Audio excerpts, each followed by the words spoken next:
get to this restart would be that 7 of Justin Allgaier. We've seen on these restarts, he's been able to get close to even being beside the 88 and sort of split the 21 and the 88.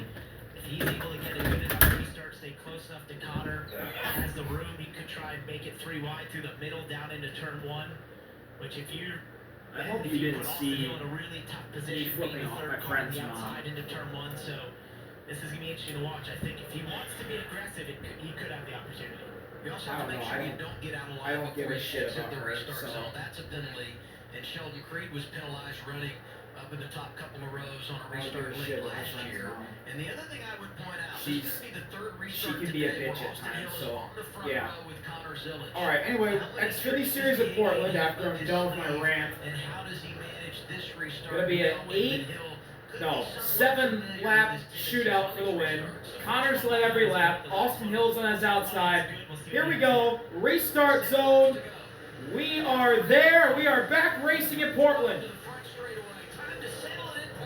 Connor and Hill gets a better restart. Carson Quapple's giving it a big push. Austin Hill to the lead. Austin Hill to the lead. Big set for William Sawalich. He's going to go all the way to second. He's going to lose it. The 88 has to run off the track. Justin gets spun around. Allgaier around in front of the pack. Austin Hill to the lead. Austin Hill to the lead. Connor in second, but he's smoking. William Sawalich is third. William Sawalich must win to make the playoffs. Can Connor run down Austin Hill? He has a bunch of damage.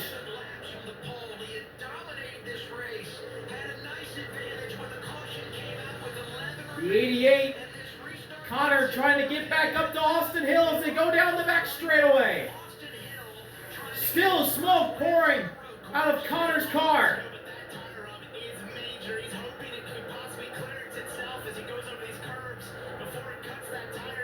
Through the last couple of corners. Coming to 6 laps to go. The field starting to run down Austin Hill. There's a car around. It's Sam Mayer. He takes out Christian Eckes. Brandon Jones goes around. Taylor's in it. The 39 of Ryan goes off the track. Jones gets back going. Sam still spun around the middle of the track. Now he gets back rolling.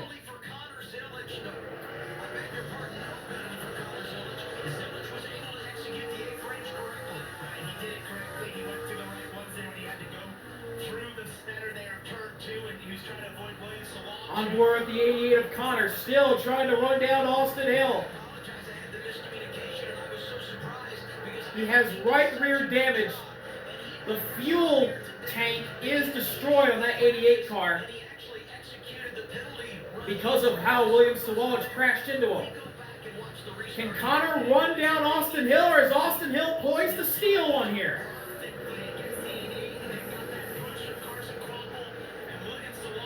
Down the back straightaway. Still smoke pouring out of Connor's car. Austin Hill into the last couple of corners. Everyone gets through there cleanly. Now a battle for third between the JGR boys, William Sawalich and Jack Perkins. Jack Perkins looking to go to the inside of Sawalich. 5 laps to go. The gap is just a second. 9/10 actually between the 21 and the 88 as Perkins goes to the inside of turn 1. He's clear in the third. Now Carson Quapple gets on the back of William Sawalich. That's the battle for fourth. Jack Perkins looks to set his sights on the lead 2 as Connor looks to run down Austin Hill.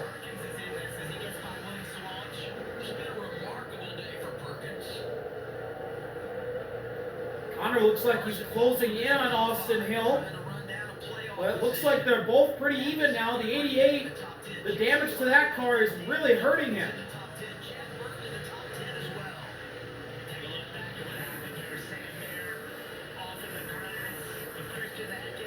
Down the back stretch, Carson Quapple getting closer to William Sawalich as Jack Perkins is pulling away from 4th and 5th.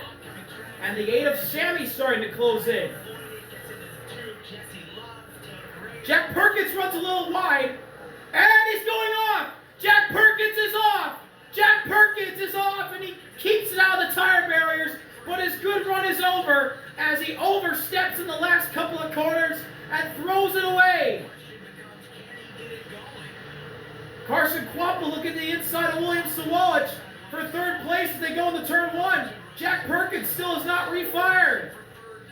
Kvapil takes third, but the Connor is half a second behind Austin Hill, and he is closing in.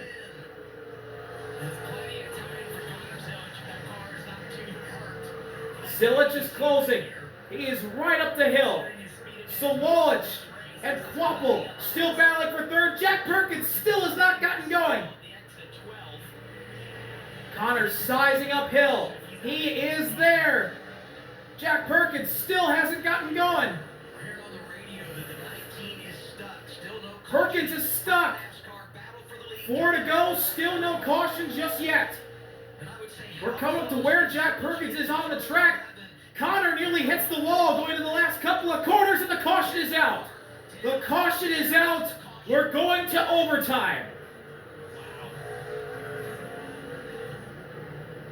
This race has erupted. Unbelievable.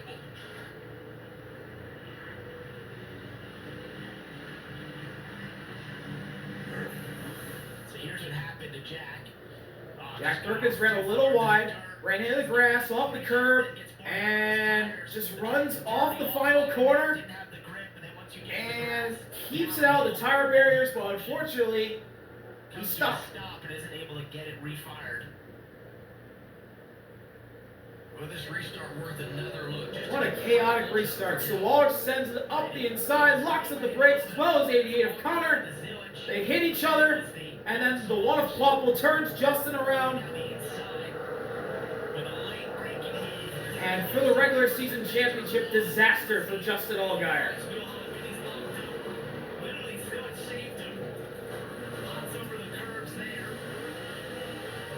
Surprised William Sawalich didn't get a penalty because he ran over the curbs. He cut turn one.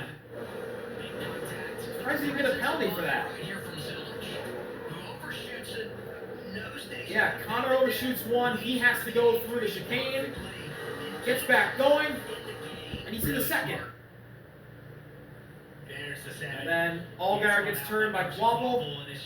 Good job by everybody else to avoid hitting him. We talked about the battle for the regular season championship. And if Allgaier goes to St. Louis with all of his experience there, only 6, 7, 8 points behind, he's got a real shot to get it done.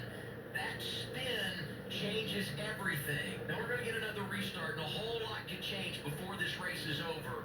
But no doubt that could be a defining moment when you talk about who could win this regular season championship. And no doubt Justin Allgaier's going to be pretty frustrated with that. The day he's had running consistently in the top 3, he was just sort of in the wrong place at the wrong time to that restart. A lot of drivers being very aggressive, including Carson Kvapil, his teammate, William Sawalich, down into turn 1. Pretty opportunistic moves, I would say, from some of them.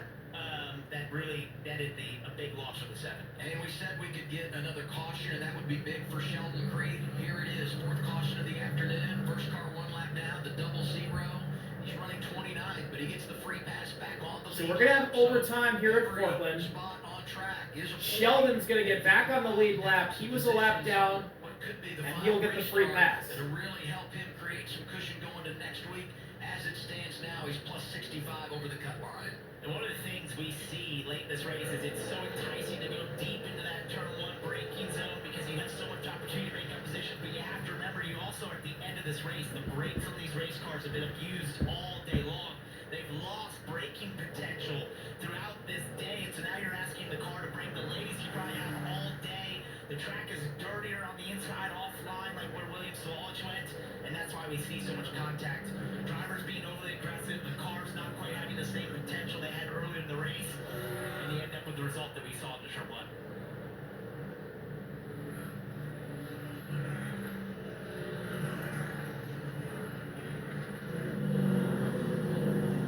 Tell you what, this has just been some kind of an event here today, and even when Zilich was dominating in stage 1. So let's run you through our top 10 before we go to overtime.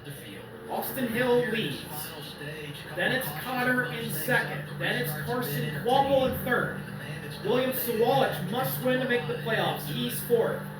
Then you got Sammy rounding out your top 5. Rookie Christian Eckes, who just like his fellow rookie Sawalich, must win to make the playoffs. Jesse Love currently in 7th. There's Nick in 8th. Jeb in 9th, beating out his cousin Harrison. That's what he needs to do to make the playoffs. And rounding out the top 10, Austin Green. Jordan Anderson Racing having a heck of a day, running 9th through 11th right now, with Blaine in 11th place. The last car from the Jordan Anderson Racing bunch. What a job by all 3 of them. There's plenty of opportunity to get back by the 21 on this restart will be important for him. And just his development as he goes through his career, knows that these moments will happen in NASCAR racing. It's sort of so we're on the back straightaway. We're coming up to the choose cone. Will we choose this time? The answer is no. Part of NASCAR racing, and you have to do the best you can to collect your thoughts, react accordingly, center yourself, and make sure that you lean back on what you do so well. He drives very fast. He's very fast at these race tracks, on these road courses. He can get back by that 21. We referenced the fact that college football comes your way next, and this is a good one. You know, the campuses of Washington State and Idaho separated by 8 miles, so needless to say they are familiar with each other, and they want to walk away with bragging rights. Coverage begins on the app, CWTV.com at 10:05 Eastern Time. Kickoff set for 10:15, and we'll get you to Pullman as soon as we're done here in Portland, Oregon, where we're going to overtime with the NASCAR Xfinity Series and a big, big finish coming. Let's go to Kim. Yeah, and on that 88, that tire up seems to have worked itself out, but Connor did come on the radio and tell the team the right rear just feels like it's smoked. He's got no drive off on the left hand. There's no lateral. Now, Marty Lindley has been complimentary about his driver all season long, talking about how he can compensate for what the car doesn't have, what the car can't do. So we'll see what Connor can do in this situation on what could be the final restart. I like that Kim put the asterisk there. Yeah. Could be. You know, we've gone 10 straight weeks without an overtime, and now in back-to-back weeks we're going to get an extra session. You know all about how it ended last week. We'll do it again here. And a reminder of the overtime rules. 2-lap shootout. And if the leader comes around and gets the white flag under green, the next flag ends the race, whether it's the caution or the checkers. But should we see the caution before the leader gets to the white, we'll reset and do it all again. And now the shoe is on the other foot up front. I mean, we talked about how pit stops. Executed. Justin's in, Sam's in. Two of the cars that got spun. Here are a couple of drivers that have been in the mix all day. We talk about Allgaier and Mayer and on the pit lane doing damage repair and getting some tires. If you're Justin Allgaier, you'd love the opportunity to have a couple restarts here. Oh, See yeah. if you can make up the positions, put those tires to good use. As he was spun there in turn 1 and lost all the track position that he's done such a great job with all day. Hey, speaking of that, you know, Harrison Burton was able to come down. Brandon Jones getting pit stops. And they've driven it up. Brandon Jones making a pit stop, as well as Jack Perkins, and I believe Parker also came in. Here today, and he's needed to do that because Jeff Burton is up in the top 10 prior to the choose for this restart. Scored the 9th position. The difference in the cut right now is 27 points. Harrison in front of Jeff. We're definitely going to have to keep an eye on Carson. So we're coming up to the back straightaway again. Aggressors on that last restart. Do we choose this time? It was also a great restart by Carson Kvapil and a push to Austin Hill that gave This could be the last 2 laps of Xfinity Series action here in Portland. Knows now that he probably can't go as I deep believe into the we race are as he did choosing the this last time. So to correct from that. But hey, you know, he's thinking to himself, I get another chance. You know, as it was playing out there, it looked like his opportunity had come and gone. And now he gets another chance to go make something happen. And as we've said, you know, a win right now doesn't change much for Hill or Simmons. I mean, they're going to go to the playoffs. Same for Carson Kvapil. Carson wants to win. It'd be his first career victory. Would be enormous. I don't want to understate that. But he's going to go to the playoffs regardless of the outcome here today.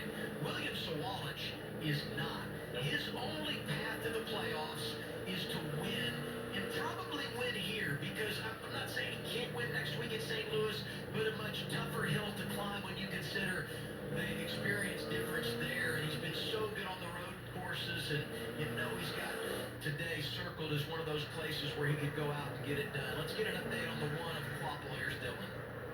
Yeah, let's chat with crew chief Andrew Overstreet, calls the shot. So you were the one that kind of shoved the 21 to the lead there and got him at least out in front of Connor. What's the directive on this restart, and how do you approach that from an aggressiveness standpoint? Well, we know that we're in a good spot as far as playoff points, but Carson needs to have this opportunity to go race for a win.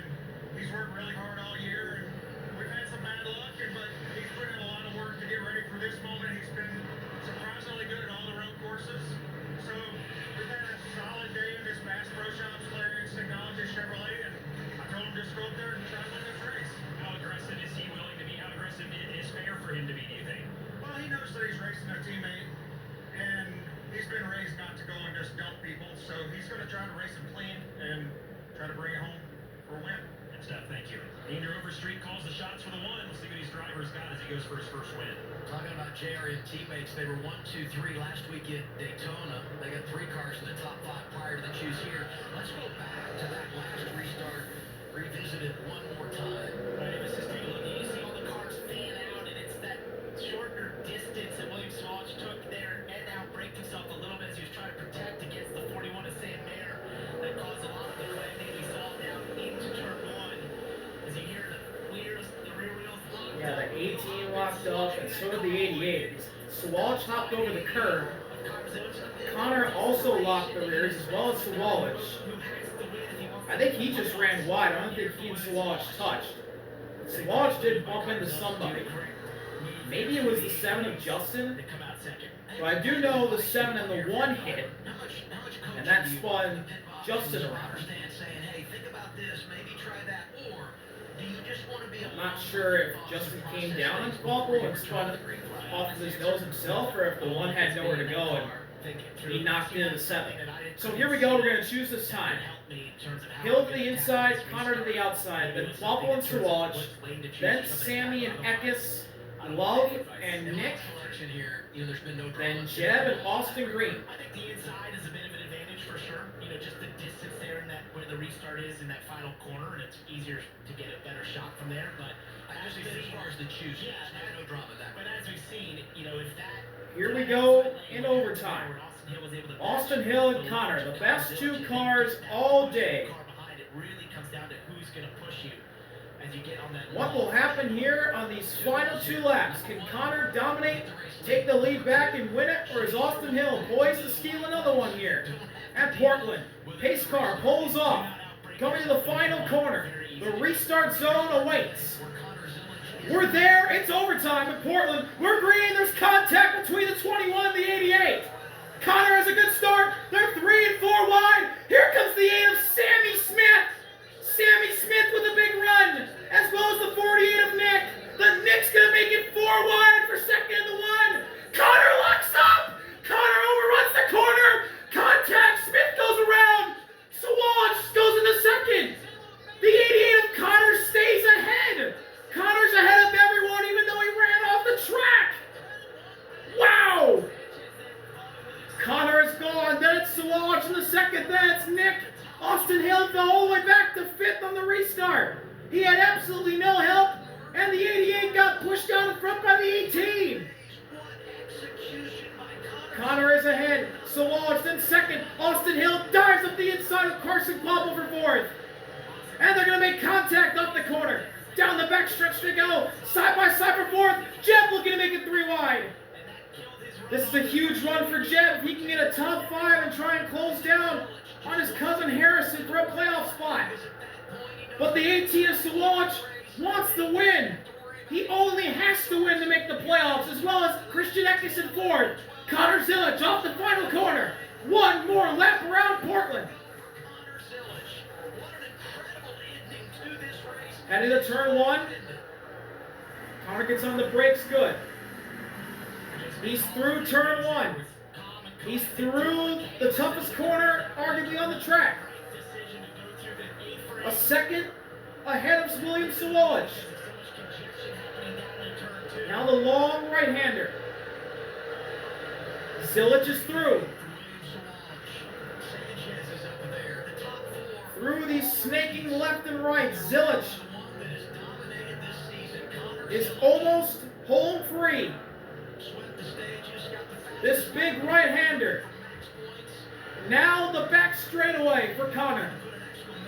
And the final couple of corners, the last true challenge in front of him in this victory. He's been dominant all day. He's nearly led every lap until Austin Hill took the lead from him on the second to last restart of the race. Well, after all the craziness and pandemonium, he runs wide, but he gets through the chicane first, and Conor Zilic once again reigns supreme on a road course. Conor Zilic wins at Portland.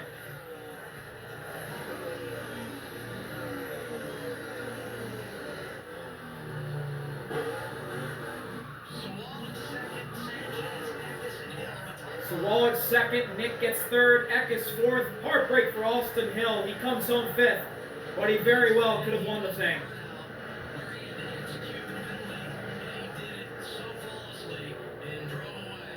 Well, another road course, another win for the 88 WeatherTech crew of Conor Zilic and JRM.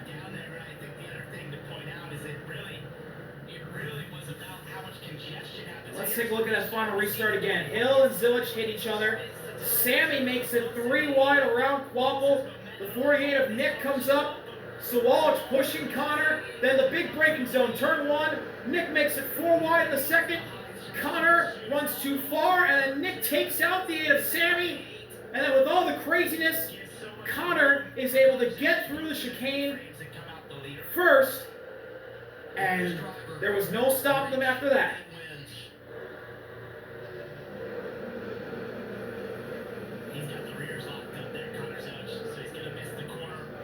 This is the corner, then the 8 gets taken out. Sawalek ends up in second.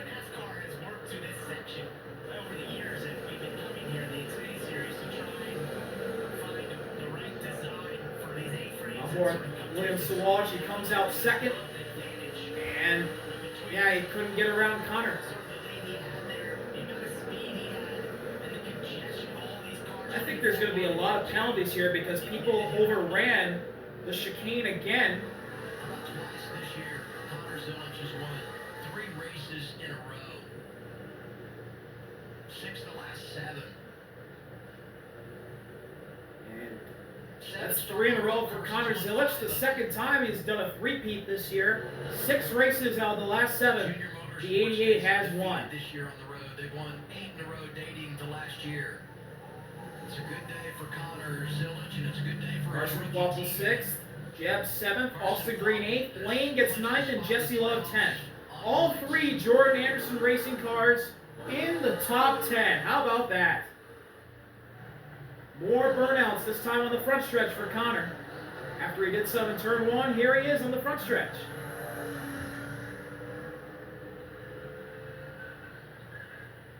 Justin Allgaier got back to the top 15.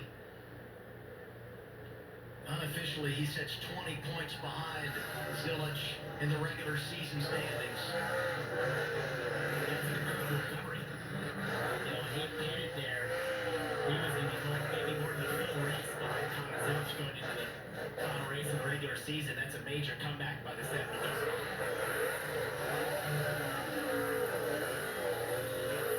What a season for Conor Zilic, this 88 team. He said it earlier, 19 years old and going to Cup full time. Sometimes in a lot of drivers you see that might be too soon, too early.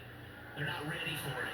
For everything we've seen out of this. Conor Zilic parks it on the front stretch, on the start-finish line, and he'll climb out a winner again here in Xfinity. Won the race full time this year. Took him a little time to get his legs under him, but his summer has been. Puts the steering wheel on the dash. 13 consecutive top 5 Takes off the finishes. belt, puts up the visor. Carl Edwards for the second most all time. And he's going to come out the roof hatch. I think he's going to go to the roof hatch. Here comes Conor climbing out the roof hatch. Conor Zilic, a winner again at Portland.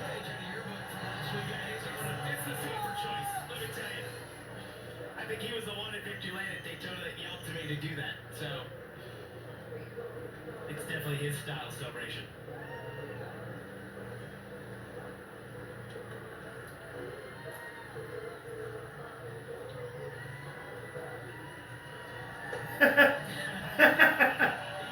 He puts the window net back up, back in the car. He sarcastically dumps it inside the race car. Here's Dylan. Man, what can you say about this kid that hasn't already been said? Just so impressive.